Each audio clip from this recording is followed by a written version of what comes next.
गर्ने हल्का फुल्का अनि रक्सी खाने उपद्रो गर्ने मैले अस्ति नै भनेको रातो घोषा आँखा घरिघरि पियाले भइसक्यो रक्सीमा केही पनि हुँदैन रक्सी र मासु किलो खायो अनि चाहिँ यो तेरो लोग्ने पर्सितिर मर्छ क्या त्यत्तिकै मासु गएर त्यो उपद्रो गर्नु अनि मैले कति खायो त कति मरे देखेको छु हिजो बुङ्गुरको मासु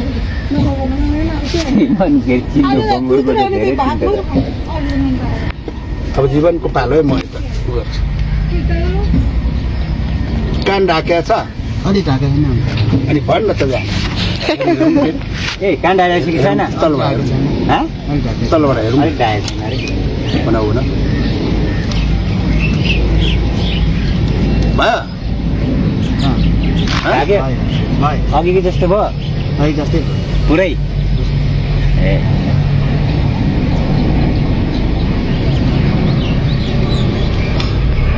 ल यो चाहिँ फर्स्ट टाइम देखेको यसरी जन्डिस निकाल्ने तरिका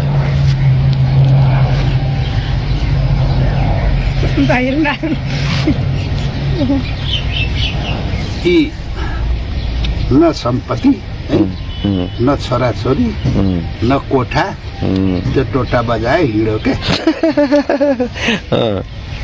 यिनीहरूको योभन्दा छैन तर मैले त अब यो निको भयो भने मलाई फाइदा केही पनि छैन होइन फाइदा केही छैन तर धर्म त हुन्छ नि हुन्छ त्यो भनेको फेरि नमान्नै पर्छ उपचार गर्न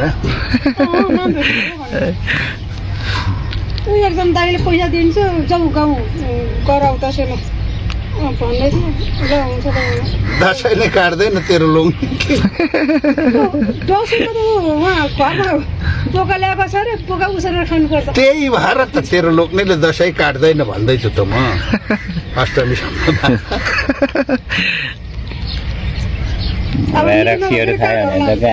दसैँ यता मनाउने तिहारमा जाने बहिनी केटीको लाग्नु त मैले तँलाई भनेको छु त नानी मान्दैन के बेलुका कन्ड बिगार वरपर घसेर्नु क्या उसले थाल्ने बित्तिकै बोल्यो छैन अङ्कल अनि एक हप्तामा यो केटा जस्ता तस्ता हुन्छ त्यसपछि 12 खेप गुर्कायो पनि मलाई के मतलब र बोल्यो तपाईँले उसको निको पाउनु हो तपाईँ अलिअलि पल्दैछ अलिअलि पल्ला कि जस्तो छ भोलि बस्छु बाँच्नुहुन्छ बोल्यो छैन अङ्कल अलिक मिलेन क्या अघि चालु भयो